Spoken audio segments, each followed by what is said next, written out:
जय हिंद प्यारे साथियों। आज हम पहुंच चुके हैं सामान्य ज्ञान यानी आर्मी अग्निवीर का पेपर शीट नंबर 5 पे।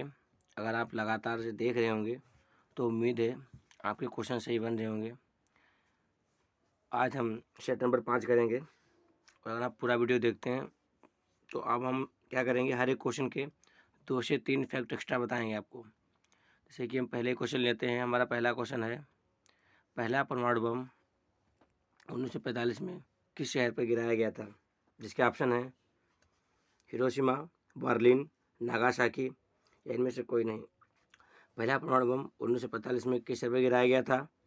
तो गिराया गया था हिरोशिमा पे। हिरोशिमा पे गिराया गया था। पता नहीं हिरोशिमा कहाँ पड़ता है? तो यह जापान में पड़ता है। जापान का एक शहर है। 1945 में अमेरिका के द्वारा इस पर बम गिराया गया था और इस पर बम गिराया गया था 6 अगस्त को। कब? 6 अगस्त को गिराया गया था। तो आपके 3 फैक्ट क्लियर यहाँ पे। कौन कौन से? हिरोशिमा में गिराया गया था, कहाँ पड़ता है? जापान में। कब गिरा? 1945 में और 6 अगस्त को। जापान की राजधानी आपको बताना है क्या पड़ती है? नहीं तो आप देखें, जापान की राजधानी है टोक्यो। टोक्यो राजधानी है जहाँ पर 2020 और 21 के ओलंपिक हुए। जहाँ पर 2020 और 21 के ओलंपिक गेम हुए। ठीक है, देखते हैं क्वेश्चन नंबर 2। पागल कुत्ते के काटने पर होने वाली बीमारी कौन सी होती है? प्लेग, रेबीज, हाइड्रोफोबिया, इनमें से कोई नहीं। पागल कुत्ते के काटने पर होता है आपको रेबीज। अब रेबीज क्या है? वायरस है और इसको देखें, इसमें हम जाने कैसे। पागल कुत्ते के काटने से आपको क्या होगा? पानी से और आग से डर लगता है। ठीक है, और दूसरी बात, ये प्लेग लिखा है। प्लेग किससे होता है?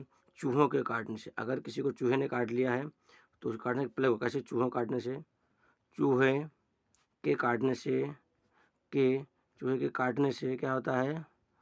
प्लेग रोग हो जाता है। कौन सा? प्लेग रोग हो जाता है।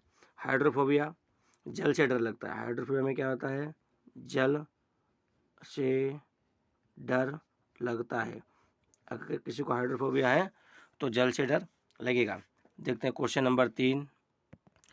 प्रश्न नंबर 3 है, पाकिस्तान की राजधानी है इस्लामाबाद, नई दिल्ली, लाहौर या ढाका? पाकिस्तान की राजधानी है इस्लामाबाद। अब नई दिल्ली किसकी राजधानी है? भारत की नई दिल्ली है। लाहौर ये पाकिस्तान का एक शहर है। कहाँ का? पाकिस्तान को पाक लिखते हैं, पाकिस्तान का शहर है। बात करें ढाका तो ये क्या है? ये बांग्लादेश की क्या है? राजधानी है। कौन? ढाका। क्वेश्चन नंबर 4 देखते हैं। भारत में परमाणु ऊर्जा के पिता के नाम से किसे जाना जाता है? डॉक्टर होमी जहांगीर भाभा को, डॉक्टर चटर्जी को, डॉक्टर विक्रम साराभाई को या इनमें से कोई नहीं। क्वेश्चन नंबर 4, परमाणु ऊर्जा के पिता जाना जाता है डॉक्टर होमी जहांगीर भाभा को। इसका ऑप्शन नंबर सही हो जाएगा। इसमें ऑप्शन सी है कि डॉक्टर विक्रम साराभाई, इन्हें अंतरिक्ष विज्ञान का पिता जाना जाता है। कहाँ का? अंतरिक्ष विज्ञान का पिता इन्हें कहा जाता है। क्वेश्चन नंबर देखते हैं 5। भारत द्वारा छोड़ा गया सबसे पहला उपग्रह कौन सा है? इसका ऑप्शन है एप्पल, भास्कर, इनसेट या आर्यभट्ट। सबसे पहला उपग्रह है आर्यभट्ट, जो कि 1974 या 75 में भेजा गया था। बात करें आर्यभट्ट या फिर उपग्रह की, कोई भी उपग्रह या कोई भी सैटेलाइट अगर पृथ्वी से जाता है अंतरिक्ष में तो उस पर जो पलायन वेग होता है, उसकी जो स्पीड होती है यानी गति ऊर्जा होती है 11.2 किलोमीटर प्रति सेकेंड होती है।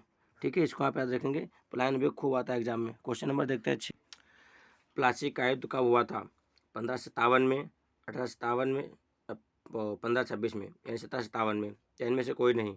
प्लासी का युद्ध हुआ था 1757 में। इसके ठीक 100 साल बाद यानी कि 1857 में प्रथम स्वतंत्रता संग्राम हुआ। मंगल पांडे ने शुरू किया था। अब बात करें प्लासी के युद्ध की, तो प्लासी के युद्ध में इसमें अंग्रेज़ों की विजय हुई थी। यानी विजय किसकी हुई थी? अंग्रेज़ों की इसमें विजय हुई थी। और प्लासी युद्ध में मीर जाफर ने सिराजुद्दौला के साथ गद्दारी की थी, इसलिए अंग्रेज इसमें जीत गए थे। क्वेश्चन नंबर 7 है, DDT क्या है? DDT क्या है? विस्फोटक है, कीटनाशक है, दवाई है, प्राकृतिक यौगिक है। DDT ऑप्शन बी कीटनाशक है। क्या है? एक कीटनाशक है।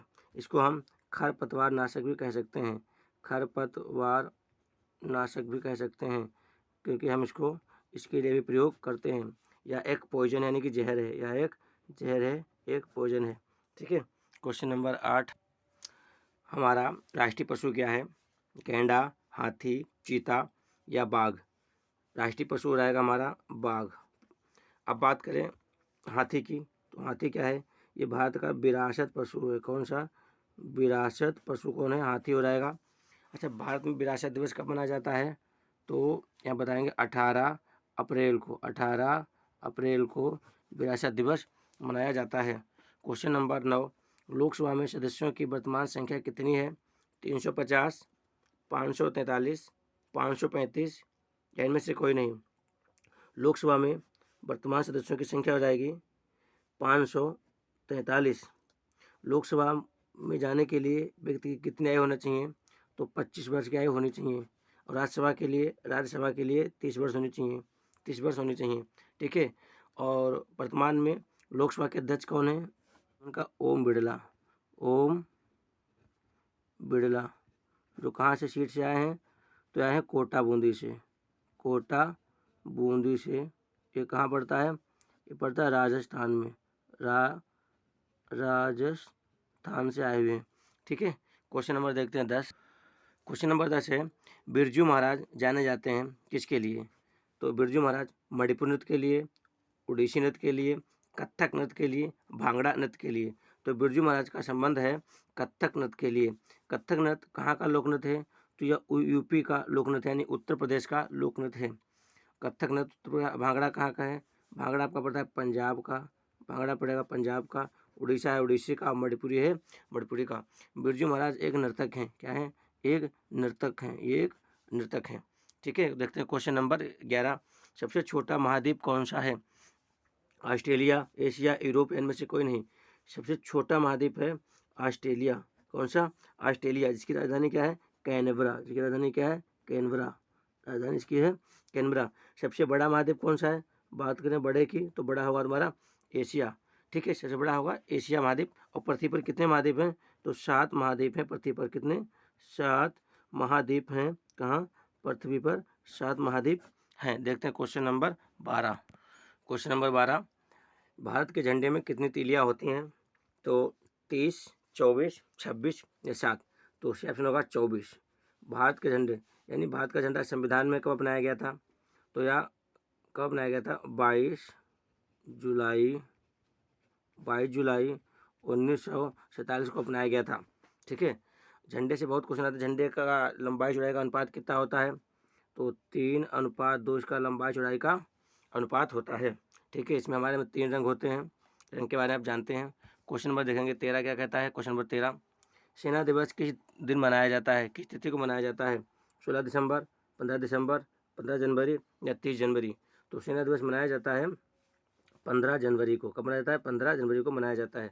30 जनवरी को शहीद दिवस मनाया जाता है। क्या मनाया जाता है? शहीद दिवस। ये गांधी जी की याद में मनाया जाता है। अंतरिक्ष में जाने वाला पहला भारतीय कौन था? तो राकेश शर्मा, रमेश शर्मा या रवि शर्मा?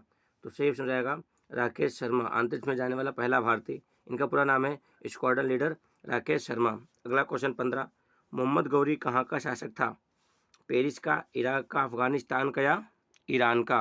तो मोहम्मद गौरी शासक था अफगानिस्तान का। इसकी राजधानी क्या है? काबुल। राजधानी की क्या है? काबुल राजधानी है अफगानिस्तान की, जो कि भारत से भी सीमा बनाता है।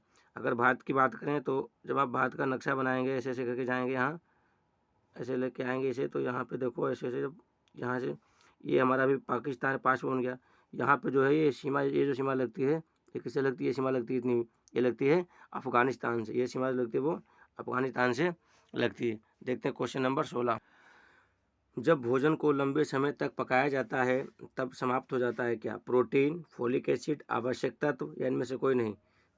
लंबे समय तक पकाया जाता है तो उससे प्रोटीन क्या होता है? समाप्त हो जाता है। और एक अगर विटामिन की बात पूछी कि भोजन पकाते समय कौन सा विटामिन उड़ जाता है, तो विटामिन सी क्या होता है, उड़ जाता है या नष्ट हो जाता है।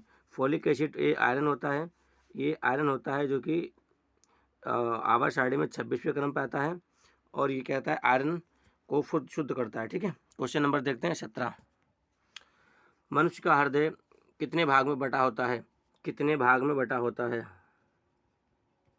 कितने भाग में बटा होता है, तो 4, 2, 5 या 6।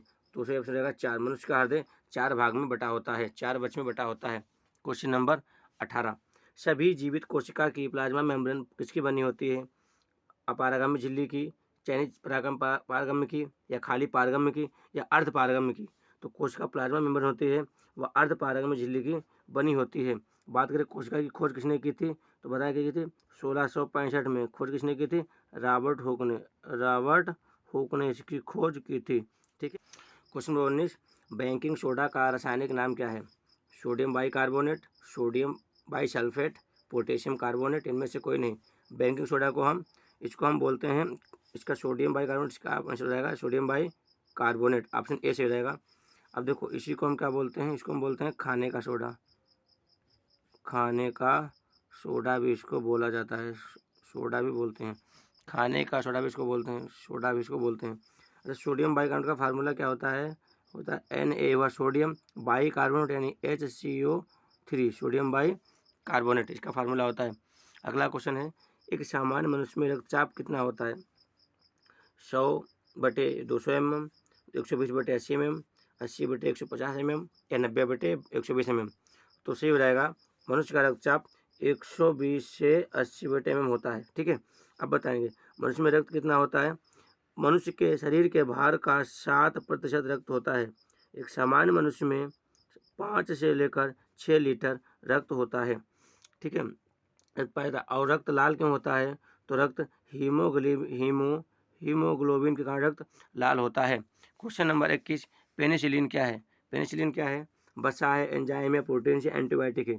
तो बता दें ये एक एंटीबायोटिक है, क्योंकि पेनिसिलिन एक दवा एंटीबायोटिक है। वसा तो दूध में पाया जाता है, एंजाइम शरीर में पाए जाते हैं, प्रोटीन तो हमारे सब शाक सब्जी में पाए जाते हैं। ठीक है, तो एंटीबायोटिक क्या है, ये जो है यह एक पेनिसिलिन ये दवा है। देखते हैं क्वेश्चन नंबर 22। कार्बन का सबसे शुद्ध रूप क्या होता है, सबसे शुद्ध रूप क्या होता है, हीरा, ग्रेफाइट, लोहा या कोयला। यहाँ पे तो सभी ऑप्शन कार्बन के ही हैं, लेकिन बता दें जब 4 ऑप्शन इस प्रकार आएंगे तो ऑप्शन का सही हीरा। ठीक है, कोयला भी होता है, लोहा भी होता है, लेकिन सबसे अधिक किसमें होता है, हीरा में। कार्बन का सबसे शुद्ध रूप क्या है, हीरा। ठीक है, अगला है क्वेश्चन नंबर 23। बल की इकाई क्या है, वाट, न्यूटन, वोल्ट या जूल। तो बल की इकाई होती है न्यूटन, किसकी होती है, बल किसकी है, न्यूटन की होती है। Question number 24। वायु कक्षा में उपस्थित इलेक्ट्रॉन क्या कहलाते हैं, उदासी इलेक्ट्रॉन, कक्षीय इलेक्ट्रॉन, संयोजी इलेक्ट्रॉन, या इनमें से कोई नहीं। तो वायु कक्षा के इलेक्ट्रॉन कहलाते हैं संयोजी इलेक्ट्रॉन। Question number 25। आरबीसी में पाया जाता है, क्या पाया जाता है, हीमोग्लोबिन, एंथोसाइमिन, जेंथोफिल या कैरोटीन। तो आरबीसी में पाया जाता है हीमोग्लोबिन, और हीमोग्लोबिन के कारण ही क्या होता है, जो रक्त होता है वो कैसा होता है, रक्त लाल होता है। Question number 26। किस अधातु में विद्युत प्रवाहित होती है, सिलिकॉन में, सल्फर में या ग्रेफाइट में, इनमें से कोई नहीं। अधातु की बात आएगी तो इसमें हो रहेगा ऑप्शन ग्रेफाइट। ग्रेफाइट ऐसी धातु है जिसमें क्या होता है, विद्युत प्रवाहित होती है, इसलिए जो पेंसिल होती है उसके पीछे क्या होता है, पेंसिल को लॉक कर दिया जाता है, बंद कर दिया जाता है, ताकि उसमें विद्युत प्रवाहित ना हो सके। नहीं तो कई बार बच्चे क्या प्लग में डाल देंगे उसको करंट लग जाएगा। ठीक है, क्वेश्चन नंबर देखते हैं 27। Question number 27। खाने का नमक का सूत्र क्या है, sodium chloride, potassium hydride, sodium bicarbonate, इनमें से कोई नहीं। तो खाने का नमक होगा सोडियम क्लोराइड NaCl, जो कि उदासीन सोडियम बाइकार्बोनेट, ये भी हमको बता चुके हैं। आप बताना कि सोडियम बाइकार्बोनेट को कहते हैं खाने का सोडा, क्या बोलते हैं, खाने का सोडा। कार्बन है 28। कार्बन क्या है, द्रव है, धातु है, उपधातु है या धातु रूप है। तो कार्बन जो कि आवर्त सारणी में आता है किस पे, 6 पे आता है नंबर पे, और परमाणु भार पे इसका परमाणु भार 12 होता है। तो कार्बन क्या है, कार्बन एक उपधातु है, कैसे, या एक उपधातु हो जाएगा। प्रश्न नंबर 29 जाएगा, ऊष्मा का मुख्य स्रोत क्या है, रासायनिक प्रक्रिया, पृथ्वी का आंतरिक भाग या सूर्य या तारे। तो ऊष्मा का मुख्य स्रोत हो जाएगा सूर्य, जो हमें ऊष्मा देता है नाभिकीय संलयन के द्वारा। किस द्वारा? नाभिकीय संलयन के द्वारा। सूर्य क्या है? सूर्य एक तारा है। सूर्य क्या है? सूर्य एक तारा है। क्वेश्चन नंबर 30, किसकी कमी से एनीमिया रोग होता है?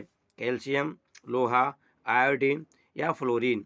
तो एनीमिया जो रोग होता है यह हमें आयरन यानी कि लोहे की कमी से हो जाता है। हमें आप बताएंगे कि आवर्त सारणी में लोहा यानी कि आयरन किस क्रम में आता है? क्वेश्चन नंबर देखेंगे 31, क्या कहता है? एक स्वस्थ मनुष्य का तापमान कितना होता है, यानी टेम्परेचर कितना होता है? 37 degree Celsius, 27 degree Celsius, 39 degree Celsius या 32 डिग्री सेल्सियस? एक स्वस्थ मनुष्य का तापमान होता है 37 डिग्री सेल्सियस। अगर बात करें हम फ़ारेनहाइट की तो 98.6 फ़ारेनहाइट पे इसका तापक्रम होता है। देखते हैं क्वेश्चन नंबर 31, सबसे हल्का तत्व कौन सा होता है? सबसे हल्का तत्व कौन सा होता है? कार्बन, ऑक्सीजन, हाइड्रोजन या फिर नाइट्रोजन? इसका सही आंसर हो जाएगा हाइड्रोजन। प्रश्न नंबर 33, विद्युत धारा का मात्रक क्या होता है? एम्पियर, ओम, जूल या इनमें से कोई नहीं? विद्युत धारा का मात्रक होता है एम्पियर। ओम किसका मात्रक होता है? प्रतिरोध का। प्रतिरोध का मात्रक होता है क्या? ओम। प्रतिरोध का मात्रक क्या होता है? ओम। जूल जूल जूल जो मात्रक किसका है? तो ये किसका होता है? कैलोरी का। किसका? कैलोरी का मात्रक किसका होता है? जूल। जब हम लोग खाना खाते ऊर्जा लेते हैं वो जूल या कैलोरी में ही मापी जाती है। क्वेश्चन नंबर 34, किसी द्रव की कितनी अवस्थाएं होती हैं? 6, 3 या 1 या 2? तो द्रव की अवस्थाएं होती हैं यहाँ पे 3 मानी गई हैं, लेकिन हम बता दें अभी द्रव अब टोटल अवस्थाएं 5 होती हैं। तो 5, 3 तो यहाँ हो गए, जैसे एक हो गया आपकी ठोस, दूसरी जगह आपकी द्रव और तीसरी आपकी हो गई गैस। ये तो जो मान्य है तीनों, ये आप जानते हैं।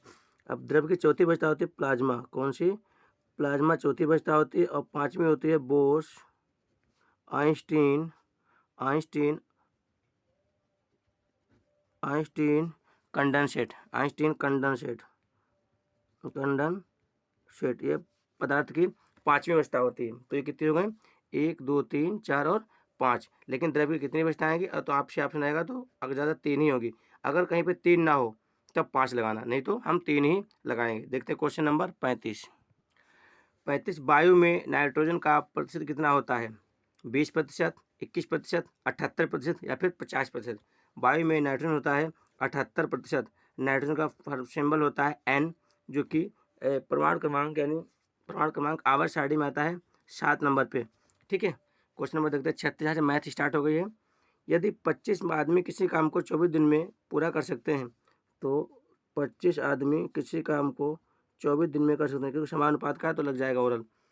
करते हैं तो बताओ कितने आदमी कितने आदमी इसी काम को 20 दिन में कर लेंगे? तो 5 चक्कू 20, 55, 25, 4 का 4, 4 छंग 24, यानी 5 6 का 30 दिन। कितने? 30 दिन में ये काम कर लेंगे। आपको नहीं दिख रहा होगा कितने में, ये 30 दिन में कर लेंगे। ठीक है, देखते हैं क्वेश्चन नंबर 37। देखते हैं प्रश्न नंबर 37 क्या कह रहा है? a + b का होल क्यूब क्या होगा? खोल के बताओ। तो देखिए इसका होता है a + b का होल क्यूब क्या होता है? a³ + b³ + 3ab a + b। Formula आपको पता होगा बचपन से, ये फार्मूला पूछा गया है। तो हमारा हो जाएगा a³ + b³ + 3ab + 3b। आपका ऑप्शन डी वाला एकदम सही हो जाएगा। देखते हैं क्वेश्चन नंबर 38 क्या कहता है? क्वेश्चन नंबर 38 कह रहा है कि यदि एक कोण में 80 डिग्री हो, बी कोण में 90 डिग्री हो, तो सी का मान बताओ। समान कोण, देखिए मान लीजिए कोण 180 डिग्री का है, 180 डिग्री का है। ठीक है, उसमें 3 कोण हैं, कोण ए, कोण बी, कोण सी। कोण अगर ए और कोण बी दिया गया तो सी हम खुद बार निकाल सकते हैं। कोण ए का मान 80 है, बी का मान 90 है। 80 था तो कितना हुआ? 170। तो 170 हो गया, पहले से 80 था तो कितना बचा? 10। तो सी का मान कितना हुआ? 10 डिग्री। ऑप्शन हमारा सी एकदम सही हो रहेगा। देखते हैं क्वेश्चन नंबर 39 क्या कहता? किन्हीं दो वृत्तों का अनुपात 4:5 है तो उनके क्षेत्रफल अनुपात क्या होगा? वृत्त का मतलब πr²। एक हुआ, 2 वृत्त है ना, तो फिर है πr²। इसको 1 मान लो, इसको 2 मान लो वृत्त। ठीक है, अब इसमें देखो खाली पाई का मान, तो पाई से पाई कट जाएगा, मतलब नहीं बनता कोई। यहाँ पे पहला मान कितना अनुपात 4, दूसरा कितना है 5, लगाओ स्क्वायर दोनों पे। 4 चक्कू 16, 5 25, तो 16:25, यानी कि ऑप्शन पहला वाला मिल गया 16:25। 25 सही हो जाएगा। देखते हैं क्वेश्चन नंबर 40 क्या कह रहा है। जब मूलधन 5000 हो तो 4 वर्ष में 9 से 1/2% वार्षिक दर से एसआई क्या होगा। एसआई वो तो साधारण ब्याज फार्मूला होता है, साधारण ब्याज पी से मूलधन, आर से मतलब रेट, गुणे टी से मतलब टाइम, बटे 100। हमें क्या निकालना है, एसआई ही निकालना है। तो लिखो एसआई बराबर पी यानी मूलधन कितना है, मुँह हमारा है 5000, गुणे वर्ष आज डेट कितनी है, देखो 4 दूनी 2 चक्कू 8 1 9 यानी 9/2 हो जाएगी, गुणे और हमारी जो ये आर हो गई। अब क्या है टी निकालना, समय कितना है, समय कितना है इसमें दिया गया है 4 वर्ष, समय दिया है 4 वर्ष। अब दंग भी 100 होता है, 100 गुणे और गुणे 100। अब काटो, 2 जीरो कट गए, 2 जीरो कट गए, 2 1 का 2, 2 दूनी 4, 5 दूनी 10, लिखो 10, 1 जीरो 1 जीरो, गुणे 9, 9 और गुणा 100 करोगे तो कितना आएगा 900। तो सही कितना हो गया 900। हमारा ऑप्शन एकदम बी वाला सही हो जाएगा। क्वेश्चन नंबर देखते हैं 41 क्या कह रहा है। 41, यदि 450 रुपये की राशि 3 वर्ष में 504 रुपये हो जाती है तो ब्याज की दर क्या है। ब्याज की दर यानी कि आपको रेट बतानी है। तो देखो जैसे कि इसका फार्मूला होता है, दर निकालने का फार्मूला होता है, दर यानी रेट निकालने का फार्मूला होता है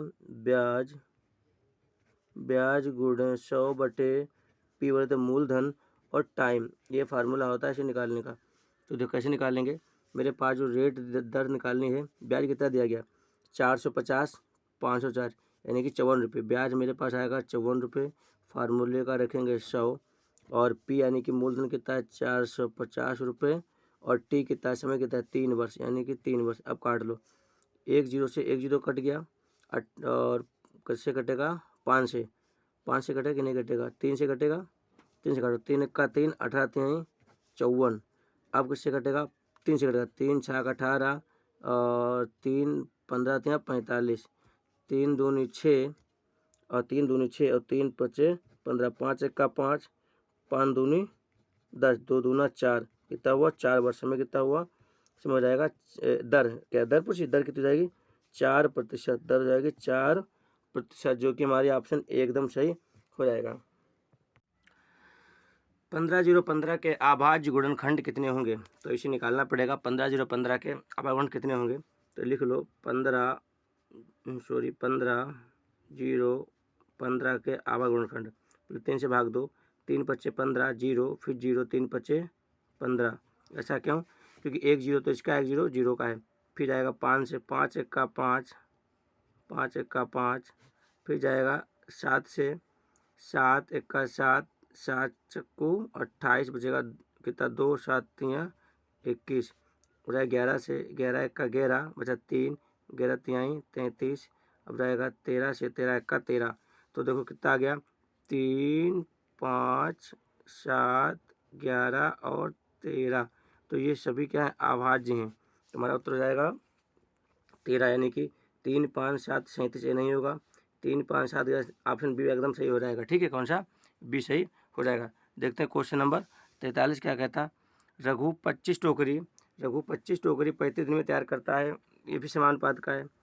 25 टोकरी रघु 35 दिन में तैयार करता है तो 110 टोकरी के लिए उसे कितने दिन लगेंगे, यानी कितने दिन लगेंगे। तो ऐसे लिख लो कि 35 टोकरी रघु तैयार करता है 110 दिन में, तो 25 टोकरी बनाने में उसे कितने दिन लगेंगे। तो काट लो इसे 110 करो इसे, वो 5 25 5 7 35, 5 1 का 5, 5 दूनी 10, 5 दूनी 10 यानी कि 7 गुणे 22 निकाल लो कितना आएगा, 7 दूनी 14 के 4 यहाँ से लगा 1, 7 दूनी 14 1 15 यानी कि 154 दिन लग जाएंगे। 154 दिन ऑप्शन वाला डी सही हो जाएगा। देखते क्वेश्चन नंबर 44 क्या कहता है। क्वेश्चन नंबर 44, पूजा के पिता की आयु पूजा की उम्र से चौगुनी है। 5 वर्ष पहले उसके पिता की आयु उससे 9 गुनी थी, दोनों की वर्तमान आयु कितनी है। देखिए क्वेश्चन बहुत ईजी होते हैं, पूरा पार्ट पढ़ाएंगे, इसको पूरा चैप्टर पढ़ाएंगे तो समझ में आएगा, फिर भी ध्यान देना आप। ये पिताजी हैं, पूजा के पिताजी हैं, पूजा के पिता की आयु पूजा की आयु की 4 गुनी है, तो ये पूजा हो गई। अब पिता अगर 4 वर्ष के तो पूजा 1 वर्ष की। 5 वर्ष पहले यानी 5 वर्ष पहले, इस बात को ध्यान देंगे, आज के पहले पिता की आयु उससे 9 गुनी थी। अगर पिता 9 वर्ष के थे तो पूजा 1 वर्ष की थी। तो उनकी वर्तमान आयु क्या है, तो वर्तमान आयु ऊपर वाली होती है, ये ऊपर की आयु कौन वर्तमान है। तो देखो पहले इनका आप अंतर लो, कितना आएगा, 9 से गया तो 8 आएगा, यहाँ से उसको उठाओ ऐसे ले आओ, गुणा कर दो, 5 अट्ठो 40। अब ऐसे क्रॉस कराओ गुणा इसकी, देखो 9 एका 9, 4 एका 4, अंतर 4 एका 4 अंतर कितना आएगा 5 का, जो अंतर आएगा, जो यहाँ पे अंतर आएगा 5, इसको इससे भाग दे दो, 5 अट्ठो 40। अब क्या पूछे, वर्तमान आयु, ये वर्तमान आयु है, 4 अट्ठो 32, तो पिता की आयु कितनी हो गई 32 साल, 4 8 एका 8, पूजा की कितनी हो गई 8 वर्ष। तो पिता की आयु 32 वर्ष और पूजा की आयु 8 वर्ष। ऑप्शन हमारा पहला वाला एकदम सही हो जाएगा। देखते हैं क्वेश्चन नंबर 45 क्या कहता है। फैसला अगर, यहाँ से क्वेश्चन आ रहे रीजनिंग के, फैसला अगर सुनाया जाता है तो नियम क्या होगा, नियम का अनुपालन करना, पेश करना, कार्यान्वित करना या मानना, नहीं इसका होगा, नियम का होगा कार्यान्वित करना, कार्यान्वित करना, ऑप्शन हमारा सी से जाएगा। देखते हैं क्वेश्चन नंबर 46। क्वेश्चन नंबर 46 कह रहा है कि ANGLE को BOHFM लिखा जाता है तो SAVAG को क्या लिखा जाएगा। हमने बताया ये क्वेश्चन कब कर पाएंगे, आपको कोडिंग अच्छे से आएगी। देखिए कैसे होता है, जल्दी कैसे करेंगे कोडिंग के हम। ए होता है 1 पर, और एन होता है हमारा 14 पर, और जी होता है 7 पर, ई होता है 5 पर, एल होता है 12 पर, बी होता है 2 पे, ओ होता है 15 पे, एच होता है 8 पे, एफ होता है 6 पे, और एम होता है 13 पे, एस होता है 19 पे, ए होता है 1 पे, वी होता है 22 पे, ए होता है 1 पे, जी होता है 7 पे, ई होता है 5 पे। तब कोडिंग कैसे करेंगे, देखो 1 से 2 हुआ, मतलब 1 से 2 हुआ तो 1 जुड़ गया, तो 19 में जोड़ो कितना हो जाएगा 20, 20 से क्या बनेगा टी, यानी कि टी बनेगा। शुरुआत हमारी किससे होगा, टी से, शुरुआत हुई टी से, तो टी से देखो कौन बना, ये नहीं है, ए नहीं, ए के हमारा पहला आंसर ए हो गया। फिर भी आप हल कर लो चाहे तो, कैसे, 14 से 15 एक ज़्यादा हुआ, तो ए से एक हुआ 20 हुआ, टी और बी आ गया। फिर 17 से एक, सब में एक जुड़ गया ना, सब में देखो 12 से 13 तो हुआ, तो 22 से जोड़ोगे 23 हुआ, गया डब्लू होगा, फिर ए में जोड़ोगे 2 बी होगा, फिर जी में जोड़ोगे 8 यानी एच होगा, और ई में जोड़ोगे तो एफ होगा, सब में एक प्लस हुआ, तो BTVWBHF ये हमारा उत्तर जाएगा, TVWBHF एकदम पहला वाला सही हो जाएगा। देखते हैं क्वेश्चन नंबर 2 क्या कर रहा है, 47 नंबर। FLQBJISUDGNR, इसको क्या लिखेंगे आगे वाले में, तो अब 6 पर है, एल 12 पर है, क्यू 17 पर है, वी 22 पर है, ठीक है, जे 10 पर है, आई 9 पर है, एस 19 पर है, यू 21 पर है। फिर यहाँ देखो डी 4 पर है, जे 10 पर है, एन 14 पर है, आर 18 पर है। यहाँ से निकाल लो, 6 4 10 होता है, तो 4 4 8 होता है, ठीक, 8 पे क्या एच होता है, फिर 12 से 3 कम करो 9 होता है, 10 से 3 कम करो तो 7 होता है, 7 पे तो जी होता है, फिर 17 से 2 कम करो तो 19 होता है, तो 14 2 कम करो 12 होता है, 12 पर क्या होगा, 12 पर एल होता है, फिर 22 से 1 कम करो तो 21 होता है, तो उसी बार 18 से कम करो 17 होता है, और 17 पे क्यू होता है, HGLQ हमारा पहला ऑप्शन एकदम सही हो जाएगा, ठीक है, और सारे क्या हैं, सभी गलत हैं। देखते हैं क्वेश्चन नंबर 48 और 48 में क्या कर रहा है, असमान चुने जो भिन्न हो, जो क्या हो, जो इन सब में भिन्न हो उसे चुनो। पी देखो पी 16 पर है, टी 20 पर है, और एक्स 24 पर है, एल 12 पर है, पी 16 पर है, क्यू 17 पर है, डी 4 पर है, एच 8 पर है, एल 12 पर है, एच 8 पर है, एल 12 पर है, और पी 16 पर है। मिलाओ 16 4 20, 20 4 24, ठीक है, 12 4 16, 16 1 17, ये देखो ये निकल आया, ये अलग हो गया, 4 4 8 4 4 12, 8 4 12 12 4 16, मतलब हमारा बी वाला सेट है, क्यों, इसमें 4 जुड़ा है, सब में 4 4, इसमें यहाँ पे 1 जुड़ गया प्लस 1 हुआ, ठीक, इसलिए बी एक अलग हो जाएगा। क्वेश्चन नंबर 49 के स्थान पर 7 दूनी 14, 3 कम करो कितना होगा 11, 11 दूनी 22, 22 से 3 कम करो कितना होगा, तो 19 होगा, ये तो गलत हो गया। अच्छा इसमें जोड़ लगाओ, 7 में कितना जोड़े कि 11 हो जाए, 7 4 11, ठीक, इसको जोड़ोगे 11 जोड़ो, इसमें 4 जोड़ोगे तो 11 4 नहीं होगा, अच्छा 11 जोड़ो, इसमें 11 जोड़ो तो 1 1 9, 1 8 9 1 1 2, ठीक है, इसमें 18 जोड़ो, इसमें 18 जोड़ो, 8 8 है 8, अच्छा इसको जोड़ के, हाँ 11 और 18 को जोड़ो तो 29 होता है, 29 18 को जोड़ो कितना होगा, 9 8 कितना होगा तुम्हारा 17, 17 के साथ हासिल लगा 1 1 और 2 3 1 4 47। ऑप्शन हमारा कौन सा, सी वाला सही हो जाएगा। देखो ऐसे हुआ है, पहले जोड़ा गया है 11 और 7 को, फिर जोड़ा गया है 11 प्लस 18 को, फिर जोड़ा गया है 18 प्लस 29 को, फिर जोड़ा गया है 29 प्लस 47 को। इस प्रकार जोड़ के आगे बनता चला जाएगा। ठीक है, देखता है लास्ट क्वेश्चन और अंतिम क्वेश्चन 50 है। कह रहा अगर कवक को हम माइकोलॉजी में अध्ययन करते हैं, कवक का अध्ययन हम माइकोलॉजी में करते हैं, तो शैवाल का अध्ययन किसमें करेंगे हम, फाइकोलॉजी, पीडोलॉजी, ऑर्निथोलॉजी या हाइड्रोग्नोमी। तो हम शैवाल का अध्ययन करेंगे फाइकोलॉजी। हम याद कैसे करेंगे, शैवाल सबको साफ कर देगा, फा सा और फा, फाइकोलॉजी। तो दोस्तों उम्मीद करता हूँ आपको वीडियो बहुत अच्छा लगा होगा। अगर अच्छा लगा तो कमेंट जरूर करें, बताएं कि क्यूरी कैसी है। थैंक यू, जय हिंद, जय भारत।